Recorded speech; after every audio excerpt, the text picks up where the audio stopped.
हर हर महादेव। कैसे हैं आप सब? आशा करती हूँ आप सब बिल्कुल बढ़िया होंगे। आज की वीडियो में बात करने वाली हूँ आध्यात्मिकता को लेकर, ठीक है, कि आध्यात्मिक व्यक्ति कैसे होते हैं। ओके, हमारे जो युवा वर्ग है, हमारी जो एज के लोग हैं, उनकी अगर हम बात करें तो उनके मन में कुछ ऐसे गलत विचार आ चुके हैं, कुछ ऐसा भर गया है कि आध्यात्मिक व्यक्ति जो होते हैं उनकी लाइफ तो बिल्कुल बोरिंग होती है, उनका तो कोई रस ही नहीं होता जीवन में, ठीक है।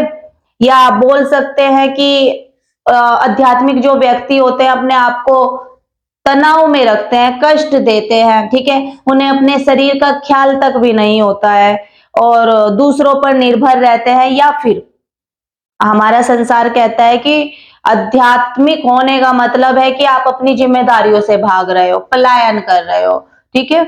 और ऐसे ऐसे तर्क वितर्क संसार में लोग देते हैं और कहते हैं कि आध्यात्मिक होना युवा वर्ग का काम नहीं है, बल्कि ये तो बुढ़ापे का काम है, ठीक है, कि जब आप संसार की चीजों से मुक्त हो जाओ, में सारी जिम्मेदारियां पूरी कर लो, फिर आप आध्यात्मिक हो जाए। ऐसा नहीं है, आध्यात्मिक होने का मतलब ये नहीं होता, ठीक है। अध्यात्म का संसार की जो बाहरी चीजें हैं, ठीक है, उससे कोई लेना देना नहीं है।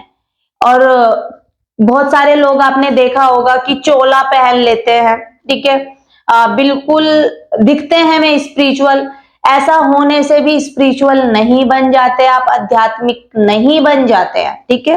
आध्यात्मिक व्यक्ति एक ऐसा व्यक्ति होता है जो निरंतर अपने अंदर परिवर्तन करता रहता है, वो खोज करता रहता है, अपने अंदर झांकता रहता है, अपने अंदर बदलाव लाता रहता है, ठीक है।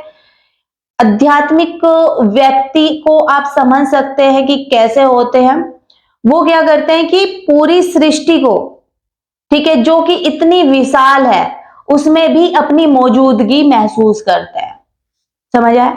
वो हर पल होश में रहते हैं, अपने हर काम को होश पूर्वक करते हैं। अगर वो चल रहे हैं तो चल भी होश पूर्वक रहे हैं, खा रहे हैं तो भी होश पूर्वक खा रहे हैं, ठीक है। आध्यात्मिक व्यक्ति के कुछ ऐसे लक्षण होते हैं, ठीक है। आध्यात्मिक मतलब कि सभी जीवों में, सभी प्राणियों में वो परमात्मा को देखता है। उसका ये नहीं है कि तू अलग, मैं अलग, ये अलग, ठीक है, अलग है बाहरी रूप से, लेकिन जो आध्यात्मिक व्यक्ति होता है वो हर प्राणी के अंदर, हर जीव जंतु के अंदर उस परमात्मा के अंश को महसूस करता है। ये होता है आध्यात्मिक व्यक्ति। बहुत सारे उसके लक्षण होते हैं, ठीक है। वो जिम्मेदारियों से नहीं भागता है, वो अपनी अंदर की खोज में लगा होता है, वो अपने समय को बेकार की चीजों में नहीं गवाता, जैसे कि संसारी लोग करते हैं।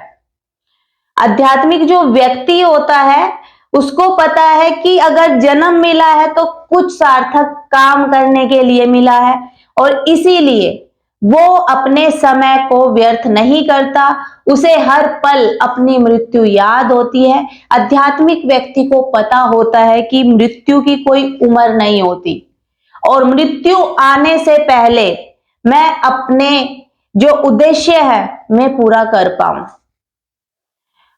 जो आध्यात्मिक व्यक्ति होते हैं ना, आप उन्हें देखेंगे कि उनको अपने अंदर खोज में ही मस्त रहना पसंद होता है। उनका हर काम जन के कल्याण के लिए होता है। अब हो सकता है कि दुनिया को वो नजर नहीं आ रहा है, लेकिन जो आध्यात्मिक व्यक्ति होता है ना, उसकी सोच इस तरह की होती है, या बोल सकते हैं कि उसके काम करने की मंशा बिल्कुल ऐसी होती है कि जिससे दूसरों का हित हो सके। ओके, आध्यात्मिक व्यक्ति हर पल ऐसा काम करना पसंद करता है, ऐसी चीजें वो करता है कि जिससे इस संसार को ऊंचा उठाया जा सके, इस संसार में सुधार आ सके, और ये जो प्रकृति है ये खूबसूरत बनी रहे। और आध्यात्मिक व्यक्ति को लगता है कि मैं कैसे योगदान दे पाऊं इस प्रकृति को खूबसूरत बनाने में, इस प्रकृति के साथ कुछ गलत ना हो उसमें कैसे योगदान दे सको, बस ऐसे से लक्षण होते हैं। इस तरह का सोच रखता है आध्यात्मिक व्यक्ति। समझ पा रहे हैं मैं क्या कह रही हूं आपसे? अगर हम बात करें कि संसारी व्यक्ति और आध्यात्मिक व्यक्ति में क्या फर्क है, देखो सिंपल से शब्दों में बात करते हैं कि जो संसारी व्यक्ति होता है वो सिर्फ अपने पेट के लिए काम करता है, अपने परिवार के लिए काम करता है, ठीक है, और बाकी की जैसे सुख, शांति, आनंद, प्रेम पूरा का पूरा वो दूसरों पर निर्भर करता है, ठीक है। देखा होगा आपने, जो संसारी व्यक्ति होता है उसकी जैसे कि मन की चाबी दूसरों के हाथों में होती है, संसार के हाथों में होती है। संसार मतलब रिश्तेदारों के हाथों में, परिवार के हाथों में, दोस्तों के हाथों में, ठीक है। उनके अकॉर्डिंग वो नाचता रहता है एक संसारी व्यक्ति, कि एक चाबी सी भरी, जब मर्जी खुश कर दिया, जब मर्जी दुखी कर दिया, जब मर्जी मर्जी बेचैन कर दिया। लेकिन वहीं अगर बात करें आध्यात्मिक व्यक्ति की, वो अपना सुख, अपना आनंद, अपना प्रेम खुद ही कमाता है और खुद पर ही निर्भर रहता है। आप देखेंगे कि जो आध्यात्मिक व्यक्ति होते हैं वे दूसरों पर निर्भर नहीं रहते, किसी भी खुशी के लिए, आनंद के लिए और प्रेम के लिए, ठीक है। आध्यात्मिक व्यक्ति सिर्फ बांटना चाहता है ये सब चीजें, और वो ऐसा होता है एक आध्यात्मिक व्यक्ति कि जीवन में बाहर कितनी भी हलचल हो, कितने भी उतार चढ़ाव उसकी लाइफ में आ रहे हों, फिर भी उसके अंदर एक शांति हमेशा मौजूद होती है, जो कि एक आध्यात्मिक व्यक्ति महसूस करता है। बाहर हलचल हो रही है, कोई बात नहीं, उसको वो रिएक्ट भी करेगा वहां पर, उस चीज से निपटेगा भी, ठीक है, कि उसका प्रॉब्लम का सॉल्यूशन भी करेगा। लेकिन बाहर की हलचल उसके अंदर की शांति को भंग नहीं करते, वो अंदर से फिर भी पूर्ण रूप से शांत होता है। उसका पूरा नियंत्रण होता है अपने क्रोध पर, अपने प्रेम पर, अपनी विजय पर, हर चीज पर पूरा नियंत्रण होता है। आध्यात्मिक व्यक्ति अपनी मर्जी से अपनी लाइफ को जीता है, और एक संसारी व्यक्ति की अगर बात करें, वो लोगों की मर्जी से अपनी लाइफ को जीता है, लोग उसे चलाते हैं, उसे खुद का कोई होश नहीं रहता, ठीक है।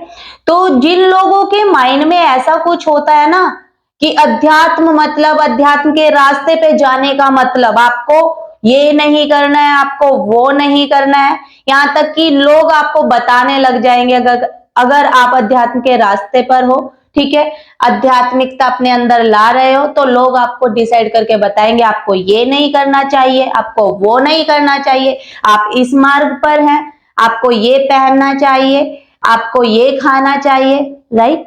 ऐसा नहीं होता है। अध्यात्म मतलब अपने अंदर की खोज, अपने अंदर मुड़ना, अपने अंदर के मैं को समाप्त करना, ठीक है, और शून्य की ओर चले जाना और शिव में लीन हो जाना, ये एक मार्ग है, ठीक है। लेकिन इसका बाहरी जीवन से कोई लेना देना नहीं है। और जो लोग ऐसा करते हैं कि दूसरों की लाइफ में इंटरफेयर कर रहे हैं, ठीक है, तो उनसे मैं यही कहना चाहूंगी कि आपका फोकस अपनी खोज पर होना चाहिए। आपके पास इतना समय होना ही नहीं चाहिए कि आप दूसरों की लाइफ में ताना झांकी कर सको, ठीक है। और आपके पास इतना समय नहीं होना चाहिए कि आप फालतू की बातें करो, लोगों के बारे में बातें करो, ऐसे कब तक जीवन बिताओगे, ठीक है। अपनी अंदर की खोज करो, देखोगे कि धीरे धीरे आपके अंदर परम शांति आना शुरू हो गई है, और अपनी प्रॉब्लम का सॉल्यूशन भी आप आराम से शांति पूर्वक निकाल सकते हो, ठीक है। और जीवन जीने का उद्देश्य होता है कि आपके हर काम में आपकी मनसा जन कल्याण की हो, आपकी मनसा अच्छी हो, ठीक है। नहीं फर्क पड़ता दुनिया क्या कहती है, नहीं फर्क पड़ना चाहिए कि दुनिया क्या सोचती है, क्या इंपॉर्टेंस देती है, क्या सम्मान देती है, क्या अपमान करती है। आपको दुनियादारी से कोई सम्मान का मोह नहीं होना चाहिए, किसी भी तरह का नहीं। अगर आप अपने आप का सम्मान करते हैं, अपने आप को प्रेम करते हैं, ठीक है, और सभी दुनिया को समान भाव से देखते हैं आंतरिक दृष्टि से, तो आप आध्यात्मिक हैं, और आपको होना भी चाहिए। क्योंकि अगर हम आध्यात्मिक नहीं हैं तो समझ जाइए कि हमें जीवन जीने की कला भी नहीं आती है, ठीक है।